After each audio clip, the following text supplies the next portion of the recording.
नमस्कार, जम्मू संवाद में आपका स्वागत है और मैं हूं ललित खजूरिया। डॉक्टर निर्मल सिंह, पूर्व उप मुख्यमंत्री जम्मू कश्मीर।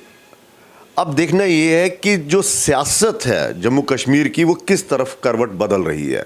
आम आदमी पार्टी भी दस्तक दे चुकी है और अब गृह मंत्री अमित शाह जी का इंतजार किया जा रहा है कि कब वो यहाँ पर चुनावों का ऐलान करें, कि उन्होंने कहा था कि डिलिमिटेशन जैसे ही कंप्लीट होगा उसके बाद हम चुनाव करवा देंगे। उन तमाम मुद्दों पर हम बातचीत करेंगे और साथ ही साथ ये करेंगे कि आखिर जम्मू कश्मीर जो है क्या धार्मिक उस पर चल रहा है, कट्टरपंथी पर चल रहा है, क्योंकि एक दूसरे पर इल्ज़ाम लगाए जा रहे हैं, बड़े बड़े नेता लगा रहे हैं। सर, स्वागत है आपका। बहुत बहुत शुक्रिया, बहुत धन्यवाद। आम आदमी पार्टी आ गई, बड़े बड़े लीडर भी आ गए दूसरी पार्टी के, कह रहे हैं कि अब खैर नहीं है भारतीय जनता पार्टी की। देखिए ललित जी, चले हुए जो कारतूस होते हैं ना, ठीक है, उसकी रीफिलिंग होती है, लेकिन जो उसकी ओरिजिनलिटी है वो ख़त्म हो जाती है। ठीक है, देखिए एक वक्त आप जले हुए कारतूस कौन से हैं? नाम ही ले लीजिए। जो जिन नेताओं की आप बात कर रहे हैं, मैं क्यों नाम लूँगा। ठीक है, एक उन्होंने दिल्ली में धोखा दिया, धोखे से लोगों को गुमराह करके दिया। ठीक है, लोग आ गए। पंजाब का मॉडल भी लोगों ने देख लिया है, इसलिए वो भी लोगों के सामने है, वो भी चर्चा जम्मू कश्मीर में है। और उसके बाद जम्मू कश्मीर की राजनीति और बाकी देश की राजनीति में बहुत फ़र्क है। जहाँ दो ही मुद्दे हैं, एक नेशनलिस्ट मुद्दे हैं, ठीक है, मैं नहीं कह रहा पे डेवलपमेंट का मुद्दा नहीं है, एम्प्लॉयमेंट का मुद्दा नहीं, वो हैं, लेकिन ब्रॉडली जो है दो ही है। एक तो नेशनलिस्ट अप्रोच जिन पार्टीज़ की है, जहाँ जो मुद्दे लेके चलेंगे, और दूसरे है जो सॉफ्ट सेपरेटिस्ट या इस प्रकार की बात जो है उसको मुद्दा उठाएंगे। तो जम्मू कश्मीर के लोग इन दोनों लोगों के ब्रॉडली होगा। और ये ठीक है कि जो सरकारों की परफॉर्मेंस है उसके ऊपर भी जो है लोग डालेंगे। उसमें ये जो जिस पार्टी का आपने नाम लिया है वो कहीं जो है वो खरी नहीं उतरती, कहीं बैठती नहीं है सामने। चलिए, आप कह रहे चले हुए कारतूस है, रीफिलिंग तो वो उनकी हो रही है, लेकिन सवाल ये है कि उससे पहले हर्षदेव जी ने आप पर पूरा एक आरोप लगा दिया था भारतीय जनता पार्टी की, उन्होंने हमारा घर तोड़ दिया है और वो पूरा घर जो है वो शिफ्ट हो गया। आपके लिए फायदे में रहा पैंथर पार्टी के? देखिए, उनके एक नेता पहले ज्वाइन करते हैं, उसके बाद ये भी ज्वाइन कर लेते हैं, उसके बाद जो कंट्रोवर्सी खड़ी होती है, तो क्या मतलब इनको ज्वाइन करवाना या उनको ज्वाइन करो, वो भी बीजेपी ने किया। हाँ, इतना है कि बीजेपी को मानते हैं, फैक्टर मानते हैं कि कोई भी बात है उनके ऊपर जो असर आता है वो बीजेपी के कारण आता है, तो अच्छी बात है, वो हमारे प्रभाव को मानते हैं। ठीक है, तो इसलिए कोई भी पार्टी है वो अपने अपोनेंट्स को कमज़ोर करने के लिए जो कॉन्स्टिट्यूशनल मीन्स हैं, जो तरीक़ेकार है, वो अपनाएगी। बेशक हमने नहीं अपनाए, लेकिन उनको लगता है, तो अगर अपनाएंगे भी तो उसमें क्या दिक्कत है? दिक्कत ये है ना कि पूरा परिवार बिखर गया। अभी जो उनके वाणी हैं प्रोफेसर भीम सिंह जी, उनके साथ जो वीडियो उनके सामने जो वायरल हुआ था, उसमें बीजेपी का तो कोई व्यक्ति नहीं था उस बैठा हुआ। जो अभी पीछे हम मनकोटिया साहब का जो है हम देख रहे थे, इंटरव्यू देख रहे थे, उसमें बीजेपी का तो कोई आदमी नहीं था, ना ही वो हमारे संपर्क में थे। और जो एक परिवार और एक जो सारा सिस्टम था, वो सिस्टम में बीजेपी का तो इस प्रकार से सर, एक रीजनल पार्टी का, जम्मू की रीजनल पार्टी का इस तरह से खत्म होना, इसको आप किस तरह से देखते हैं? ठीक है, राजनीति अलग चीज़ है, लेकिन कहते हैं ना कि एक रीजनल पार्टी भी होनी चाहिए, क्षेत्रीय पार्टी होनी चाहिए, जैसे कश्मीर की हैं, वो अपना प्रेशर टैक्टिक्स सेंटर पर करती हैं, चलाती हैं और उनकी भी मानी भी जाती है। आप इसको किस तरह से देखते हैं कि जब अपोजिशन नहीं स्ट्रांग होगी तो अगर कल को आप सत्ता में आते हैं तो फिर आप तो मनमानी करेंगे, जैसे आप अभी भी आप पर आरोप लग रहे हैं? देखिए, अपोजिशन की बात तो मैं मानता हूँ, अपोजिशन स्ट्रांग होनी चाहिए, लेकिन मल्टी पार्टी सिस्टम में हर किसी को अपनी पार्टी खड़ी करना, पारिवारिक पार्टी है, रीजनल है, कैसी वो खड़ी करने का जो है पूरा अधिकार है, उसमें दो राय नहीं है। हमारा संविधान उसको जो है देता है, स्कोप देता है। लेकिन रीजनल पार्टी जो पॉलिटिक्स है, इसने कभी भी हिंदुस्तान को जो है उसको, भारत को नहीं, मतलब उसका हित नहीं किया है। अभी रीजनल पार्टीज़ भी हैं और पारिवारिक पार्टीज़ हैं, और ये 1 और 11 का उनका रोल था। लेकिन मोदी फेज़ आने के बाद जिस प्रकार से वो मार्जिनलाइज हुई हैं, फिर नेशनल पॉलिटिक्स जो है उभर के आई है, उसके कारण ही है कि आज वो भारत जो जिसको भारत को के समझता नहीं था, कांग्रेस एक पिछलग्गू पार्टी बन गई थी, बेशक प्रधानमंत्री उनका था, आज वही भारत पूरी दुनिया में उसका नाम है, साख है, पूरी दुनिया उसकी तरफ देख रही है। और इस क्राइसिस, चाहे कोविड का क्राइसिस है, चाहे यूक्रेन और रशियन का है, वो आज सारे जो है, चाहे यूरोप है, चाहे अमेरिका है, चाहे मिडल ईस्ट है, चाहे बाकी लोग हैं, ईस्टर्न कंट्रीज़ हैं, वो सारी जो है भारत की तरफ देख रहे हैं। क्यों? क्योंकि यहाँ नेशनल मुद्दों के ऊपर पॉलिटिक्स चल रही है और एक सशक्त पार्टी, नेशनल पार्टी जो है पावर में है। अब मैं कश्मीर की बात करता हूँ। कश्मीर की जितनी भी क्षेत्रीय पार्टी, चाहे वो एनसी हो, पीडीपी हो, या सजाद लोन की पीसी हो, अपनी पार्टी हो, बुखारी साहब की, दो पार्टियां, खासकर पीडीपी और एनसी, वो कह रहे हैं कि आप धर्म के नाम पर राजनीति करें। आपने इतना फसाद कर दिए जम्मू कश्मीर में, हिंदू मुस्लिम, आज जो मुस्लिम जम्मू कश्मीर से बाहर जा रहा है उसमें खौफ है। मैं दोनों पार्टीज़ को पूछूंगा, आप अपना ही लीडरशिप को देखिए, ठीक है, आप अपना मुद्दों को देखिए, आप अपना सपोर्ट बेस देखिए, वो सारा मुस्लिम बेस्ड है। और आज तक आपने जो किया, आपने जम्मू से भेदभाव किया, लद्दाख से भेदभाव किया, क्योंकि जम्मू हिंदू था, और यहाँ पर इवन के पहाड़ी इलाके के लोग जो हैं, रजौरी पुरुष के जो मुस्लिम से, उनको भी हक नहीं दिया। आप हमें जो है वो बता रहे हो, कहते हैं डोगरी में कहते हैं ना, पे छाजते बोले शाननी के बोले, और फिर उल्टे जो है उल्टा चोर कोतवाल को डांटे। हिंदू मुस्लिम रोज़ कौन बोलता है? महबूबा मुफ्ती बोलती हैं, उमर अब्दुल्ला बोलता है। अगर जो है लाउड स्पीकर के ऊपर कोई बात होती है, अगर रेजोल्यूशन आता है और सुप्रीम कोर्ट जिस प्रकार की बात करते हैं, इस पर जो है बैन होना चाहिए, आप उसको मुसलमानों के साथ क्यों जोड़ते हो? क्या हिंदू मंदिरों के ऊपर जो लाउड स्पीकर परमिटेड है क्या? या सिख गुरुद्वारों के ऊपर भी लागू है, नहीं है क्या? क्या क्रिश्चियंस और बाकी वालों के लिए नहीं है क्या? तो ये सभी के लिए है। और लेकिन आप हिंदू मुसलमान, आप जो है इस प्रकार की बात करते हो, आप 370 तो तोड़ा तो आपने एंटी मुस्लिम उसको करार दे दिया। तो ये जो है, ये हिंदू मुसलमान यही करते हैं। वो यही तो कह रहे हैं कि लाउड स्पीकर का मुद्दा ही तभी आपने लाया कि आप जो सही मुद्दे हैं, महंगाई होगी, बेरोजगारी होगी, पढ़ा लिखा नौजवान जो है वो सड़क पर है, उससे डाइवर्ट करने के लिए आप ये चीज़ें लाए, ताकि लोग इसी में बिजी रहें और आपकी जवाबदेही जो है वो ख़त्म हो जाए।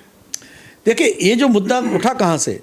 जब ऑनरेबल सुप्रीम कोर्ट ने इस प्रकार की बात कही, क्या ऑनरेबल सुप्रीम कोर्ट को आप राजनीति से जोड़ रहे हो क्या?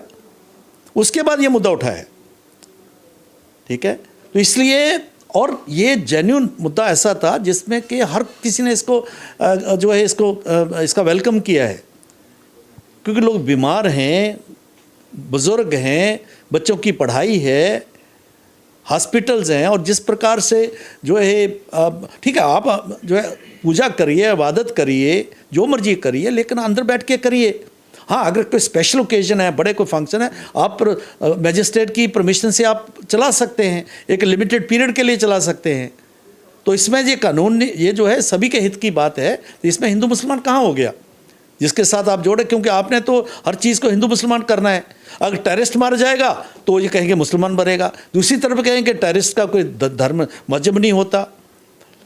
तो इसलिए आपने जो भी करना है वो हिंदू मुसलमान उससे निकाल के ही लाना है, ये तो इनकी फितरत है। और ये इनका जो एजेंडा इनका फेल हो गया, उस एजेंडे को रिवाइव करने के, वाकई मतलब मुस्लिम खतरे में है।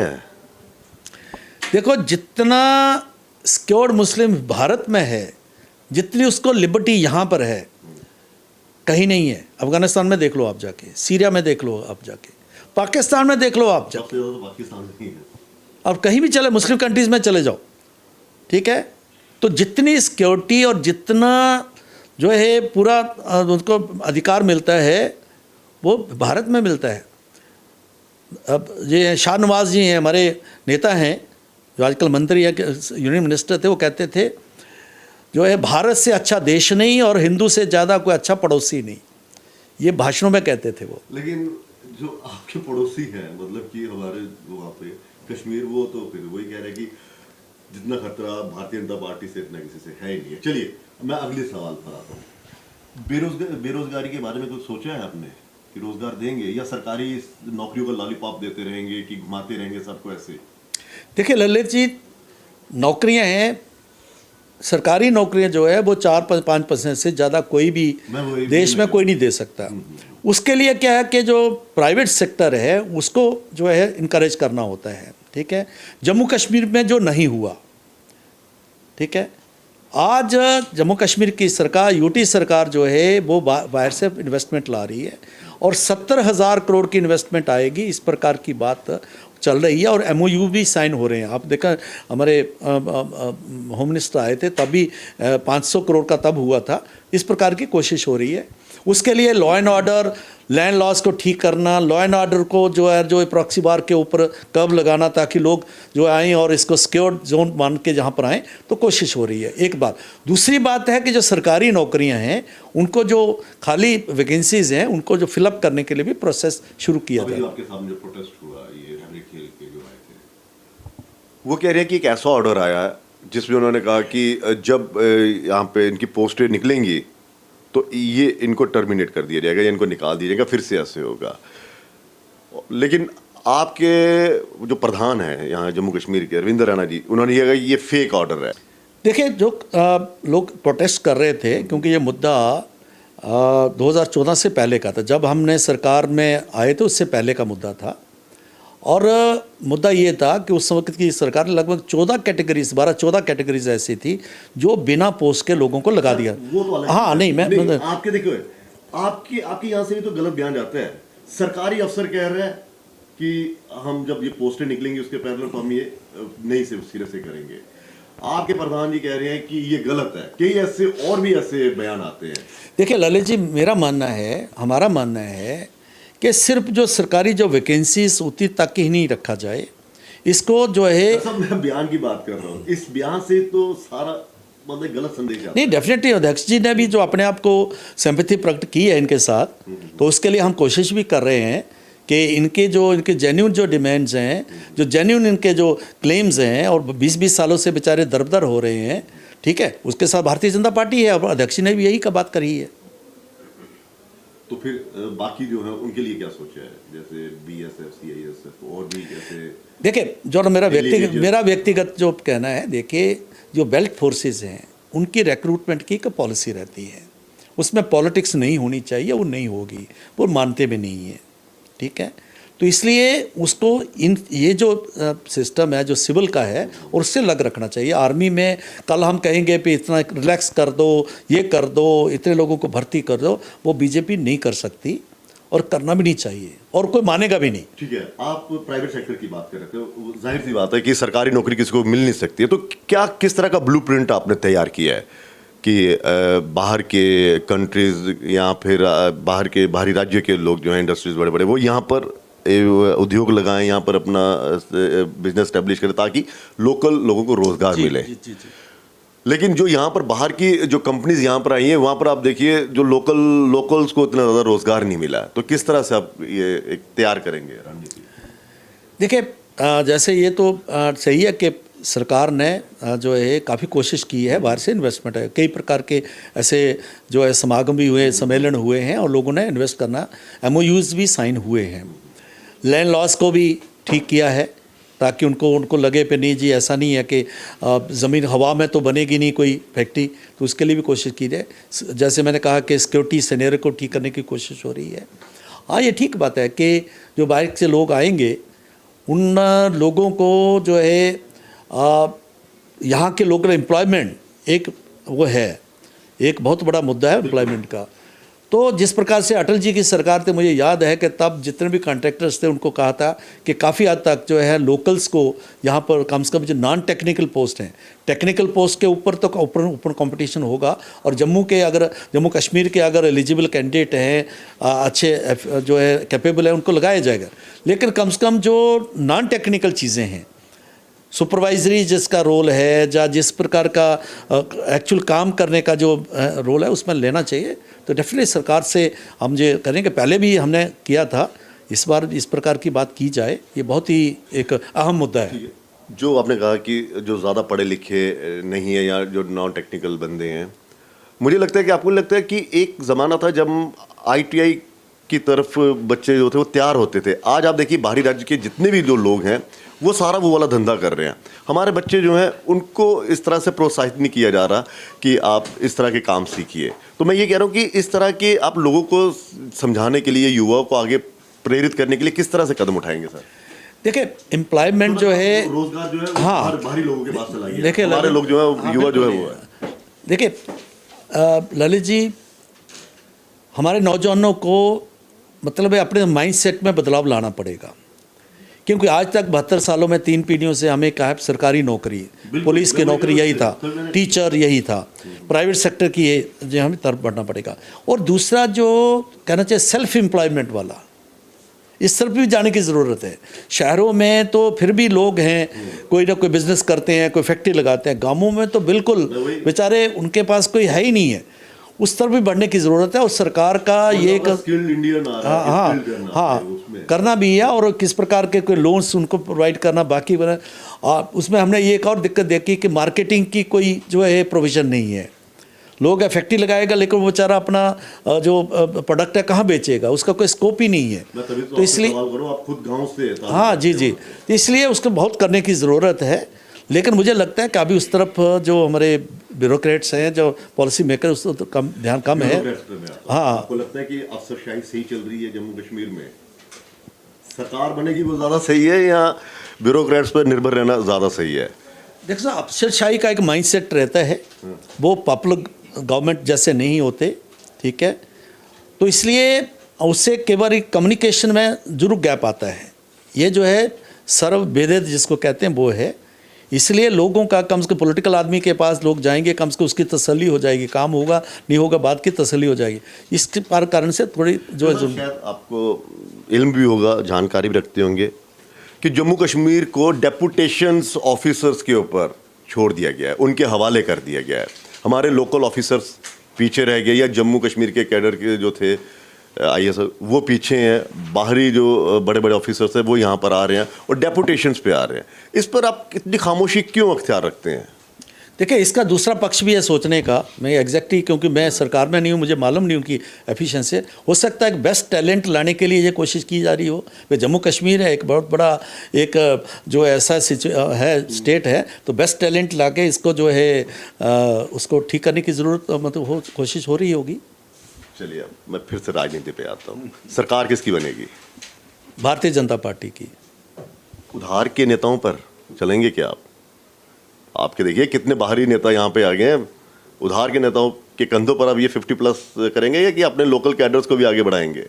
देखिए भारतीय जनता पार्टी में जो आए हैं, चाहे अब वो अभी ज्वाइन किए, या 10 साल पहले ज्वाइन किए, या 20 साल पहले ज्वाइन किए, वो सारे बीजेपी हम बाहरी दूसरी पार्टियों के नेताओं की बात करें जो पिछले नहीं वजह बीजेपी में आ गए, हमारी आइडियोलॉजी की, हमारी लीडरशिप को उनको मान लिया तो हमारे ही हैं। लेकिन भारतीय जनता पार्टी ने ऐसा नहीं है कि हमारे पास कुछ नहीं था, वो उन्होंने उसको सप्लीमेंट किया है। तो इन टोटलिटी बीजेपी जो है आने वाले वक्त में अपना जो है सरकार बनाएगी, या आगे बढ़ेगी। जो आपके लोकल कैडर्स हैं उनको भी टिकट मिलेगा या उन्हीं पे ज़्यादा डिपेंड है जो आए हैं, पानी पी पी के कोसते थे आपको? पुराना जो है क्या एक्सपीरियंस है, आप देखो पिछली बार जो हुए थे 25-26 हम जीते थे, एक आध को छोड़ के, बाकी तो सारे वही लोग थे जो पुराने कैडर के थे। अब संख्या बढ़ गई है ना? नहीं ठीक है। देखिए हमारे बीजेपी में जो तय करने का जो तरीका रहता है वो है क्रेडिबिलिटी और विनेबिलिटी, ठीक है। क्रेडिबिलिटी बड़ा इंपॉर्टेंट फैक्टर है, विनेबिलिटी तो है ही है। तो इसलिए दोनों को बैलेंस करके जो जहाँ फिट होगा उस प्रकार किया जाएगा। तो दूसरे घर पर नज़र है मतलब और लोगों को लाने की। हम तो अपना परिवार बढ़ाना ही चाहते हैं। हम अपना परिवार तो बढ़ाएंगे, क्यों नहीं बढ़ाएंगे? क्योंकि केंद्र में देखो परिवार बढ़ेगा तभी तो हम 50+ लाएंगे। मतलब कि अध्यक्ष जी सही कह रहे हैं कि कोई क्यों पड़े हो चक्कर में, कोई नहीं है टक्कर में। मतलब आपने टक्कर में रहने नहीं देना किसी को। नहीं, डेफिनेटली हर पॉलिटिकल पार्टी का ठीक है, प्रिंसिपली तो हम एग्री करते हैं कि अपोजिशन स्ट्रांग होनी चाहिए, लेकिन पॉलिटिकली है कि अपोजिशन जितनी कमज़ोर होगी वो हमें फ़ायदा है। मतलब कमज़ोर वही ना, कुछ रहने तो देना ही नहीं आपने। बस आखिरी एक और, सरकार अपने दम पर बनेगी या आपकी जो बी टीम में है 2 कश्मीर में, उनके साथ बनेगी? भारतीय जनता पार्टी अपने बलबूते के ऊपर सरकार बनाएगी। चलिए सर, बहुत बहुत शुक्रिया।